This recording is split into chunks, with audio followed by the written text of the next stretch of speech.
Keen have just announced the next major update is coming soon to Enshrouded, and I'm super excited as to what that entails. And in anticipation to the release, Keen have also decided to sponsor a build video, giving me free reign to showcase the build system however I choose. And given I've already built manor houses, temples, and a whole lot more on my channel, I thought it was time to turn to my dark side and build a crumbling Necromancer tower and talk you through the building system that I take when it comes to developing a build like this. So, if you do enjoy the build and like the tips, then do hit the thumbs up. And if you're looking for certain elements of the build, make sure to check out the timestamps below. And before I forget, if you like the look of Enshrouded and haven't got it already, do check out the link in the pinned comment and the description below. Now, the first thing that we need to do is scout a good location to build. Given we can't easily build crumbling walls, today we'll play around with blending our build with a ruined tower. But picking the right ruin is really important for us. This first tower, for example, looks brilliant with great lighting, but given it's already well built, it might make it difficult to put our own spin on the build. So rather than jump straight into this one, I'm going to scout out a few other options. And I always recommend trying to scout out 3 locations before you settle on a build anyway, which is our first tip. Scout out the perfect spot. So my second tower here is much smaller, but it has space around it to expand, and we should be easily able to rebuild this wall to create a courtyard in keeping with the ruin. And the dead tree actually works really well for a Necromancer build, but there's no harm in checking out some other towers as well for this. My third option is actually really close by. It's this one here. It definitely has potential, but perhaps it's too decrepit for us. I love that it overlooks this sheer cliffside, but I don't think there's much I can add to this for this particular build. So with that out the way, I've decided to go with the second option. I just feel that with it being a small build, we have much more creative freedom whilst also playing off the original design. Now that we have our spot, it's important to have a concept of the build. Just plan out for a few moments what you want to have and where. Then it's time to start with landscaping, as we'll need a bit of more space to work with. It's also best to do this now rather than halfway through the build, though there's nothing wrong with making a few tweaks here and there. Now, thinking about this build, I'd actually love to have a bridge that crosses from the stone pillar over there to here. I'll also flesh out the terrain a little bit more, and then we can start with the foundations. It's really important to build the initial layout. It gives you an idea of the spacing before you start building the larger buildings, which will be a real pain to move once built. Here we can have the main house ground floor, as you can see. The cellar will be under this, and then we have the outer wall positioning. And I've also started off building out the bridge as well, just to see how it all works together. You'll also want to create a material palette. What textures will you use when building to blend the original build and your build together? Obviously, in our case, our starting materials are the castle walls and also the tarred shingle roof, which are from the base tower here. As we also want to make it feel a little bit more dark, I'll also be using the shroudwood blocks, the red marble, and the hollow hall blocks as well. I'll also try to find some moments to use the ectoplasm later on to really make this build pop and add contrast. Looking at the original wall pieces, I really love the wall design that they have here, but they don't half make it difficult to repeat.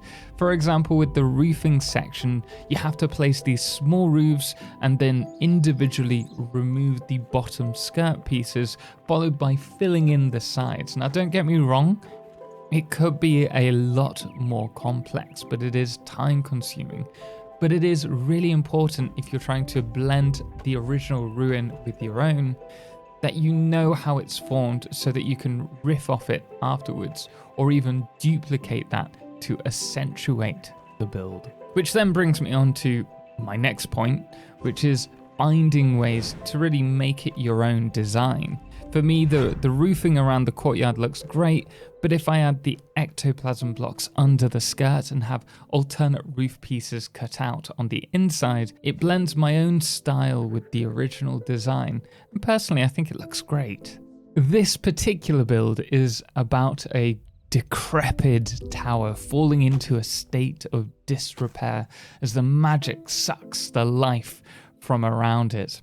So it's in keeping to break the build pieces up. Now, I know a lot of people try to avoid this or are scared to break their builds, but you can use this to really help tell the story of the build and bring life to it. Now, it does take a fair bit of work with a pick, and the results do vary.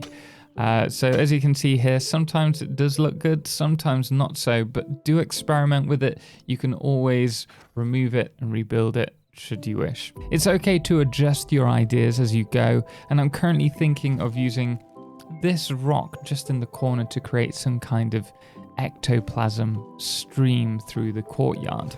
Now, it may sound like a fair bit of work, but experimenting with ideas like this is really important. If it doesn't work, you don't need to worry, as Enshrouded's building system allows you to easily undo up to 5 build actions, so don't be afraid to experiment with it.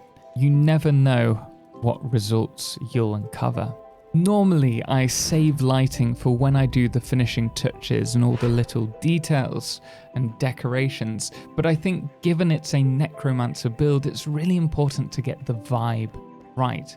So if you're doing something like this, do play around with the lighting. In fact, in all builds, play around with lighting, but make sure you're using the luminescent blocks to really highlight areas, like the ectoplasm here, and play around with torches and fire pits. Some of these emit light, like the fires, others just add contrast to the build pieces. Regardless, use multiple pieces to really complement one another and add that contrast. For example, here I'm adding a fire pit in the center to light the whole courtyard up, but we also have occasional torches and the ectoplasm stream to add to the atmosphere of the whole build. You'll also see me using lighting in more creative ways later on to bring more life to the build, such as the use of custom fireplaces and kitchen fires. One of the most important rules, though, when it comes to building is to always give yourself more space than you think you need. And I personally feel that with this courtyard, my ideas have got a little bit too big and the courtyard's a touch too small. And I could have done with adding possibly a little bit more depth to the build, or even a little bit more width as well. But also, don't just bear in mind this when you're laying out the build, think of this vertically as well, and also when you're working within rooms. So for example, higher ceilings and a more open room tends to stop the build feeling cramped, unless you want the build to feel cramped, which is a perfectly viable option. But do think of these things before you start building. And when it comes to walls, did you know that you can add random pieces of dirt to the wall to create vines? Unfortunately, placement is random, and I can only hope that Keen add vines as placeable build pieces at a later date. But with a bit of trial and error, you can make the build feel like it's grappled by vines. And this isn't just for wall blocks as well. You'll find that depending on what materials you use, you may also see different details added, such as here, the weathered block next to the ectoplasm seems to add the occasional set of bones, which is very appropriate for this build, and I'm thankful we came across it. Every standout build that I've seen tends to focus on a few specific points to really make it wow you. My walls here really aren't that interesting, if I'm honest, nor is the house, but the burying of the ectoplasm press into the rock to create an ectoplasm stream really pulls your attention. I also put a lot of attention into the laboratory at the top of the tower, the outdoor seating, the fireplace and cellar. It's moments like these that really grab the attention of someone viewing your build. Here I'm creating this circular well as one of the focal points for the build, and it's done by placing facing outwards bookcases facing outwards even. You can reuse build pieces in multiple different ways to add styles to your build. So the fire in the kitchen is just a brazier sunken into a few building blocks. So just get creative with these pieces. Who says a window has to be a window? Use it to create a wall or some kind of fencing. Play around with all these pieces and you'll be surprised at what you come up with. But if you take anything away from this, just enjoy the build system. Don't worry about mistakes. You'll learn what does and doesn't work for future builds.